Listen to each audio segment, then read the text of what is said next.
Unpopular opinion, but Unpopular opinion. Unpopular opinion. Unpopular opinion. You're listening to Unpopular Opinion, a podcast for professionals from all walks of life who want to hear success stories from innovators who've won by taking the path less traveled. In each episode, recovering journalist and content marketer Ashley Faus interviews individuals who have prospered thanks to their genuinely unpopular opinions, despite warnings from naysayers, threats to their careers, and colossal obstacles. All rebels are welcome. Welcome to the debut of Unpopular Opinion. I'm your host, Ashley Faus, and this episode is brought to you by Audience Ops. Audience Ops is a done-for-you, content-led growth agency that offers content strategy, blog posts, case studies, and full-service podcast production for podcasts for professionals who want to put together something like this one. Today, I'm joined by Ashley Faus. Ashley is a marketer, writer, and speaker by day, and a singer, actor, and fitness fiend by night. She currently works at Atlassian as the Director of Integrated Product Marketing. Ashley, welcome to the show. Hey, good to be here, Ashley. I'm very excited about our two Ashleys in a podcast. I feel like there's a joke in there somewhere. What the pod, like 2P in the pod kind of a thing? Yeah, except like two Ashleys in a podcast or something. It feels like we can make this thing. Maybe this is our unpopular opinion, is that everything should be two Ashleys in a podcast. I mean, we could go with that. I bet we could find a couple of other people to join and we can just kind of have a Ashley podcast. Oh gosh. Too many puns. The mean tweets write themselves, right? Definitely. Just to get opened up with your unpopular opinion, you have a unique perspective on launching new marketing tactics or channels. You believe you don't need a plan or experience before getting going on them. Can you elaborate a little bit more on that? Yeah. So I actually kind of formulated this opinion that is quite unpopular, especially among other marketers, because we're frequently told that everyone can do marketing, right? Like, I feel like people give input on marketing plans more than probably any other profession. Like, everybody thinks they're a marketer. And so for a marketer to come out and say, actually, you don't really need a plan or experience to be successful launching a new marketing tactic or channel, people are like, what? No, but I actually came to this conclusion when I launched, I brought social live streaming to 4 different companies now. And each time I kind of showed up and was like, we should really do some live streaming. Okay, here we go. We're going live now. And like, that was kind of the plan. And it actually worked out well. And so I think that the thing I will caveat my unpopular opinion with is that this does not mean you don't need deep expertise on your audience, deep expertise in other channels or other marketing strategies. You have to have some foundational skills and knowledge. This isn't you can go out and wing it at all. It's that you don't have to spend all these months buttoning everything up and putting in place a specific plan and testing and trying and bringing in consultants for expertise. It's like, you don't have to do all of that. Like, sometimes you can just hit the go live button and start live streaming. Yeah. And I think people are uncomfortable with that because they're afraid that they might not take off or that they'll be held accountable if it isn't immediately off the bat. But I do like that take. Can you kind of catch me up on your work history and how that ties in with your take? Sure. So I've had a pretty winding history in terms of, my path through marketing. So I did study marketing. I'm probably also one of the few people that majored in marketing in college and then immediately got a job in marketing afterwards. But I started in solar. I've worked in aviation. I've worked in a communication design and training firm. I was in 2 security startups prior to coming to Atlassian. And I'm now in my 3rd team at Atlassian, and I would say 4th role. I've running some new things in the team that I'm in right now. And so it's been kind of a winding path. And so because of that, I have often been on much smaller teams. And so I've kind of had to be, it's like, if you're the only marketer, you have to figure it out. Everyone comes to you for everything. Every harebrained idea that they hear out in the world comes to you. And it's like, I heard this, should we do this? And it's like, well, I don't know if we should do this. Like, do we need a podcast? Do we need to be on TikTok? What we should really be doing is running ads. And I'm like, we should buy a Super Bowl commercial. And I'm like, okay, we are, a 5-person solar startup in 2008 where we don't need to be running like advertising campaigns for the Super Bowl, right? We don't even have the logistics and operational savvy to meet that kind of demand, even if we could create it, right? So I think that has tied into my willingness to try new things and be less concerned about failure, because in the past, when I was on such small teams or I was the only marketer, failure was inevitable, because like you just can't know everything as a single marketer. And especially early in your career, you can't know everything, you can't succeed in every single thing. So I think that was one thing. I think the second piece of that is that I did it once and it worked. And so the next company, when I came in and I was like, they don't have this. Well, it worked last time. I guess we could try it this time. And it worked again. And I was like, maybe this is a thing that actually works, right? So that learning by doing, that also helped me build confidence, so that by the time I brought it to Atlassian, it was not quite so crazy and maybe not quite so fair to be like, okay, but you did actually kind of have a plan because you've done it in the past. But in terms of, the structure and the metrics and the repeatable processes and a scalable process, like I still don't have that. And when teams come to me and ask me internally, they're like, hey, can you send over the plan for this? And I'm like, no, because I didn't really write down a plan. I just kind of did it. So that is something I am also working on, is that documentation piece.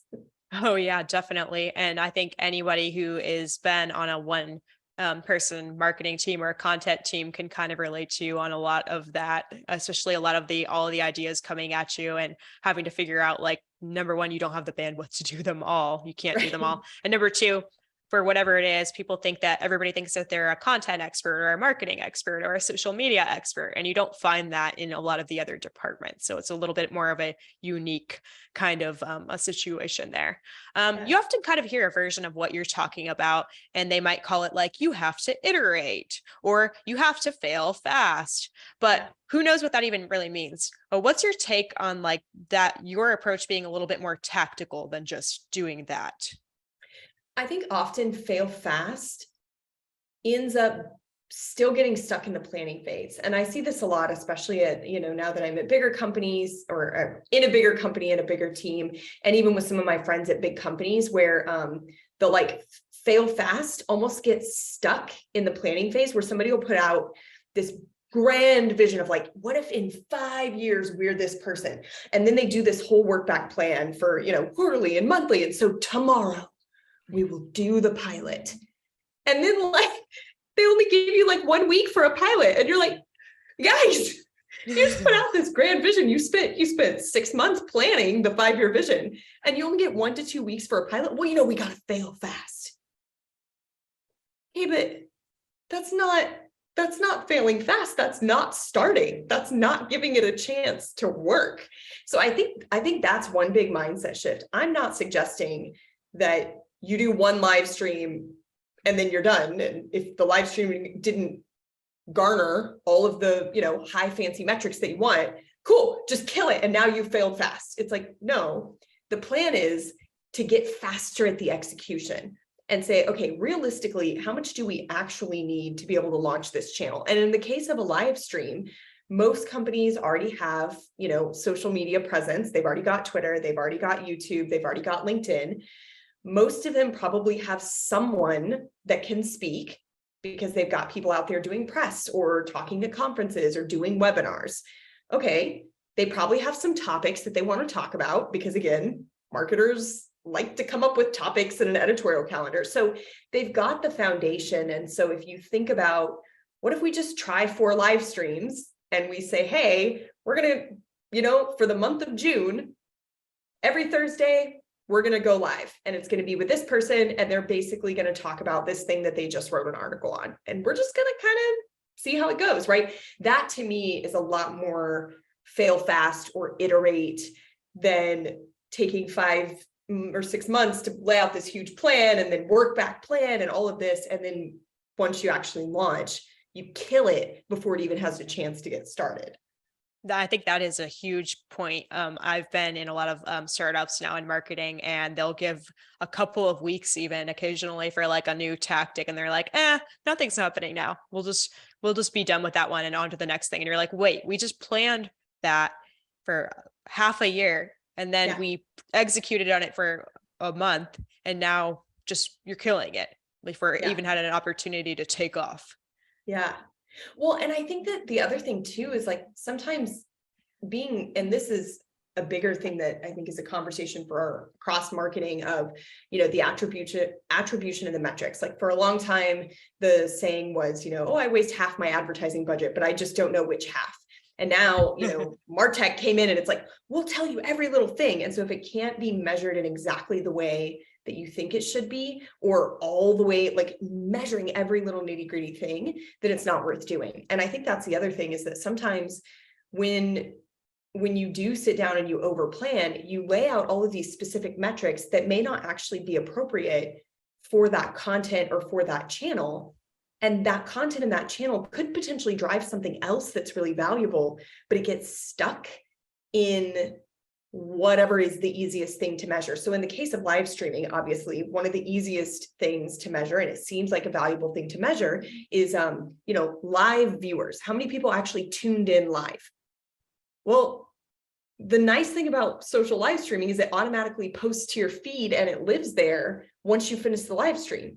So it doesn't actually matter that much how many people tune in live because they can watch it on demand automatically, right? As an example.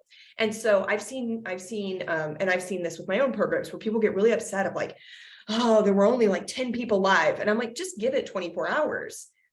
And then you see it skyrocket because people watch it on demand. And we don't think that we don't think so skeptically about like webinars, for example. Yes, we do want to look at registrations and attendance rate and how many people stay, but we also look at on-demand views. So that's just one way where I think looking at those metrics, the other piece of it with live is the opportunity for people to actually engage with the person. So for example, we've done a number of Ask Me Anything sessions in our community in writing.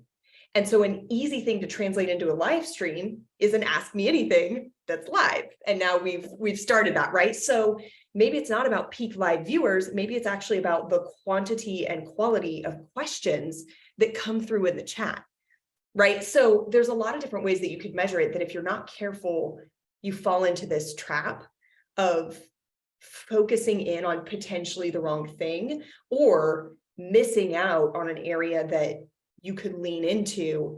And again, that iteration, if you go in without such rigid goals, you can move faster. If you're like, oh, actually, this portion worked out really well. Maybe we do a whole episode in this style, like the AMA type of style or the rant style versus like very buttoned up and I will now present to you, right?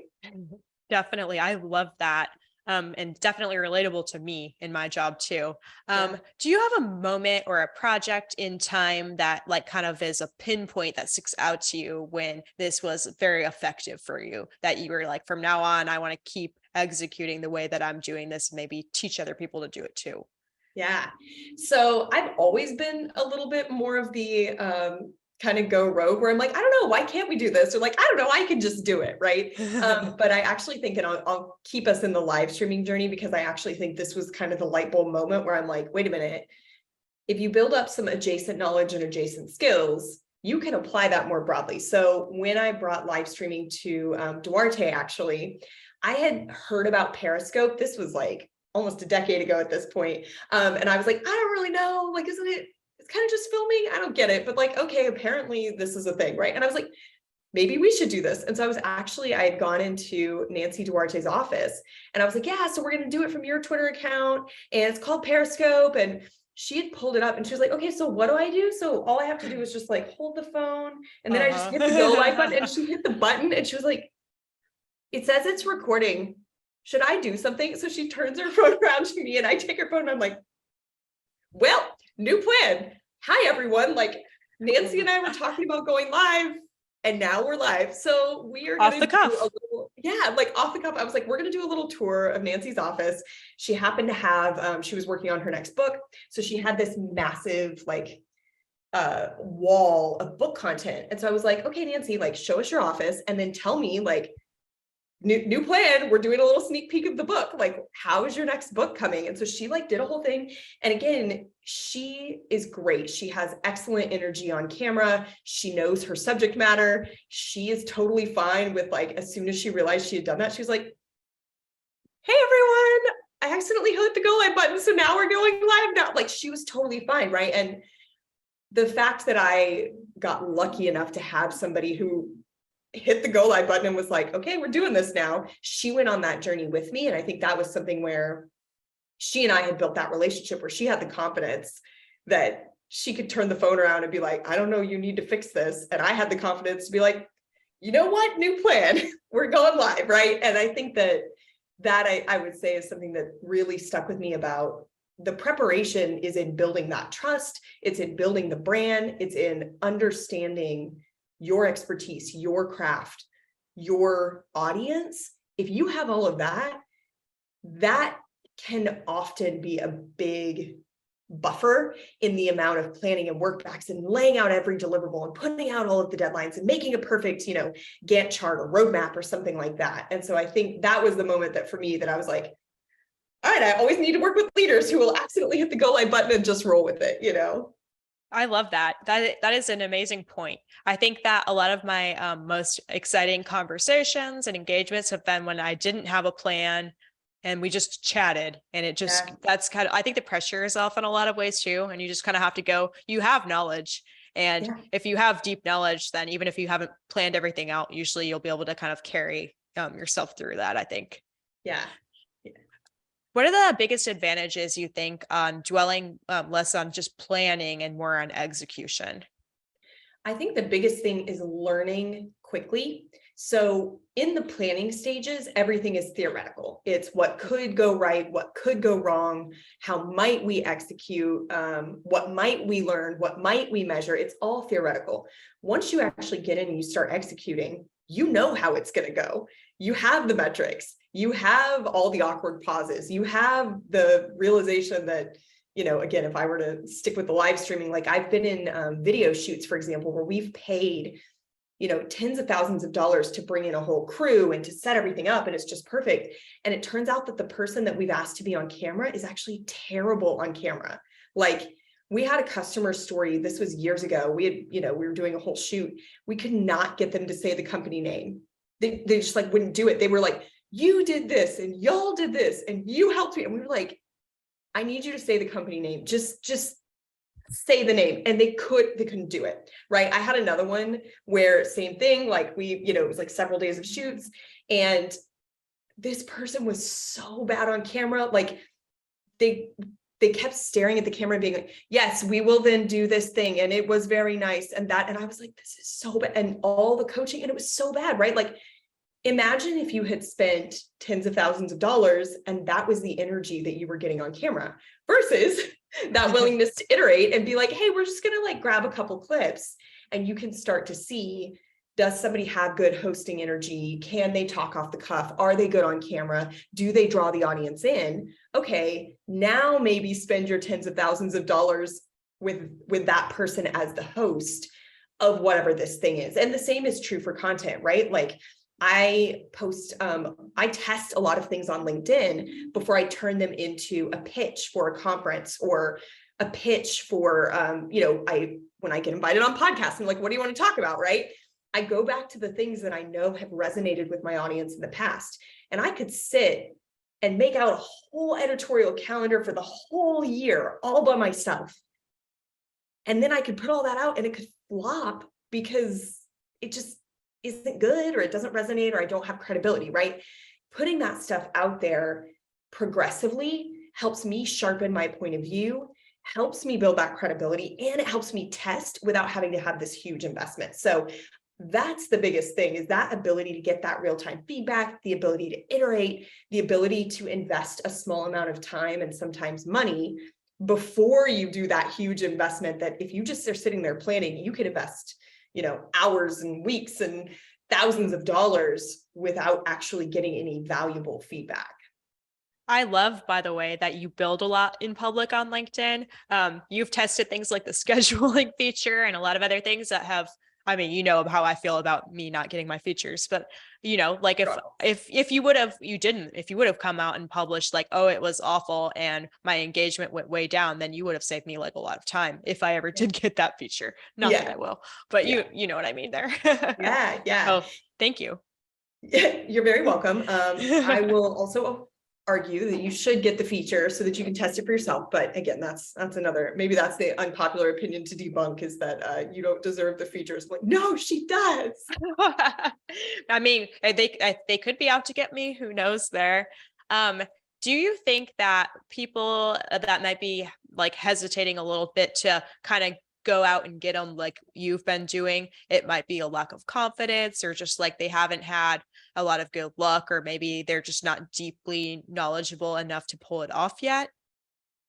I think there's a couple factors at play. I think the first one is, like you mentioned, that fear. And I see this a lot. I have started making introductions to people for podcasts. I've had a number of people who are like, how do you do that? I'd love to do that. And I'm like, hey, I get a lot of requests that I can't take. I would be happy to share if you're interested. And it's so interesting when I do get something and I make the intro, and then they're like, oh, well, I just don't know if this one is like quite the right one. And I'm like, what are you worried about? And they're like, well, how long will it take me to prepare? And I'm like, you don't need to prepare. You have 10 years of marketing experience or 20 years of marketing experience.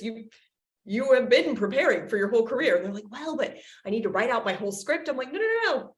You know your stuff, right? And so you can't get good at doing these things until you do more of them. There has to be a first time. There's got to be a first podcast. There's got to be a first live stream. There's got to be a first ad campaign. And so I think that's one piece of it, is recognizing that there will be a first. And if you don't just get that out of the way, then you're never going to have a second and a third and a fourth, right? And so I think that's the first thing, is being willing to lean into those firsts. I think the second thing, to your point about, depth of skills or breadth of skills, I think a lot of people, because, and school teaches us this, right? Like, you go, you focus for, one semester, one test on this one thing, and then you get a grade, and then you move on. And we don't take an integrated approach to learning. In a lot of cases, especially in larger companies, we don't take an integrated approach to marketing. The email team sits over there, the blog team sits over there, the video team sits over there, the product marketing, like everyone is quite siloed. And so if you get a request that is not your very niche specific thing, it's like, well, I have no skills. I can't do that at all. And it's like, well, okay, do you know the audience? Yes. Do you know distribution? Yes. Do you know the company story? Yes. Do you know the product? Yes. Okay. That's 4 things that you know a lot about.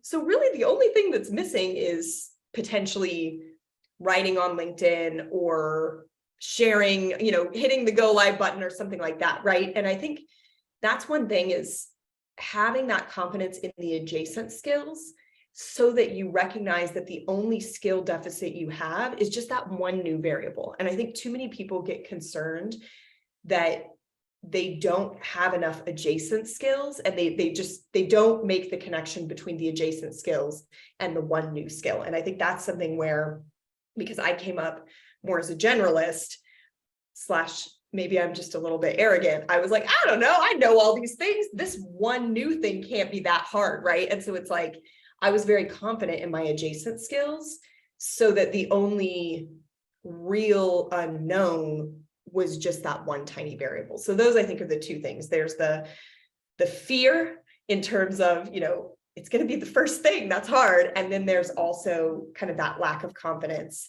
or the connecting the dots between the adjacent skill set and knowledge and whatever this new endeavor requires. Okay, let's get tactical. If like-minded individuals tuning in want to kind of get their team on board with doing a little bit more of the execution, what would you tell them to kind of motivate the team? Yeah. So I would actually say start with yourself first. So anybody can post on LinkedIn. And I know you and I are like all about LinkedIn, but it's true. Anyone can post on LinkedIn. Anyone can post on Twitter. And so it's like a pretty low barrier to entry. And so I would say just start testing that for yourself, getting in that habit of putting out work that's maybe not fully finished. And you can, I literally did this on LinkedIn where I was like, nascent idea, right? Or like, help me iterate, or like, I've been noodling on this, but I don't think it's quite right. You can even caveat it that it's not finished, but I would encourage them to start for themselves and for their team. And I'm doing this with my own team. We have a very strong internal blogging culture at Atlassian. And so I'm encouraging my team to do a better job of writing reflection blogs or retrospective blogs and doing write-ups about the work that they've put out and what they learned, so that they get in that habit of sharing their thoughts, reflecting, iterating in a very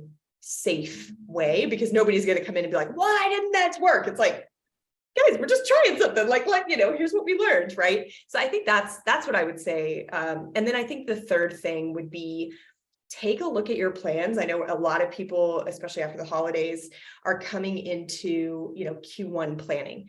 Take a look at your plans and see, is there anything in there that you have adjacent strengths and skills on the team? So if you're the blog team, you're really good at writing long form content. And you're like, man, we should do better about, pitching third-party articles. Okay, that feels like something where you don't need to necessarily sit down and plan for 6 months to find the perfect outlet and craft a perfect, maybe just reach out, or if you had customer stories or ask me anything sessions or webinars on your list for Q1, do you already have the deck? Do you already have the talk track? Do you already have the host? Maybe take a look at what it would look like to deliver that as a live stream on LinkedIn instead of as a webinar on 24, right? So that would be my final suggestion, is take a look at your plans for the next quarter and see, what do you already have skills and strengths in that maybe you can just add a new platform or a new asset type as a way to start incrementally making progress toward that testing mindset. Wonderful. Thank you. And I think you paved the way for a lot of good conversations to be having too. I want to have you now debunk an unpopular opinion. And it could be any unpopular opinion that is not actually that unpopular. I think the biggest one that is going around my feed that I just roll my eyes at is that AI writers are going to completely take over all writing jobs, all content marketing jobs. And honestly, they might even put the entire marketing profession out of work. And I'm just like, that's not going to happen. That's not going to happen. What work are you doing that is so mundane that this stuff it's trained on what's already out there. And there's a ton of amazing content already out there for it to be trained on. But ultimately, it's riffing on what already exists. The thing that makes humans so unique is that we're freaking creative. We come up with new stuff. Sometimes we invent problems just so we can solve them, right? Humans like to create things. And I think that, yes, there will be a subset of the work that, in my opinion, it's great. If AI can take that, please give that to them, give that to the robots, because that frees me up to have the time and space and energy to do the stuff that is uniquely human. So that would be my debunking is, I don't think that, Chat GPT is going to completely obliterate my entire career. I think I am better than a robot. I do have to ask you, have you played with that yet? So we've started playing around with it on our team, and which I'm very excited about. I have some experimentation to do over the holidays. I will say, we asked it, one of my teammates asked it to write a product description of Jira software. And so it came back with it. He was like, oh, that's pretty good. He was like, now write it as a Shakespearean poem. And it was amazing. It was amazing. It was Jira doth moveth the work forward. And I was like, oh man, I mean, I would buy Jira if it was a Shakespeare, maybe this should be our new marketing campaign. So we have internally actually joked of maybe we should do a whole Chat GPT generated marketing campaign. But again, our mindset in that is not now we're all going to get fired. Our mindset is there's so many interesting things that we could do with this. So I agree, it is very powerful, and it's quite different than the chatbots that we saw when chatbots were first becoming a thing. And it's this very Boolean decision tree or Boolean logic. Yeah. I agree that it is not that, but I do think I've also seen some of the outputs. Dr. Fio De Soto posted one, and she was like, maybe do your fact checks, because it was she asked it to write a bio for her. And the whole time it like referred to her as a he, it like misgendered her. And she was just like, I mean, you can't even get a basic thing. It was like, Dr. Pio DeSoto does this and that. He does this. He does that. And it was just like, no.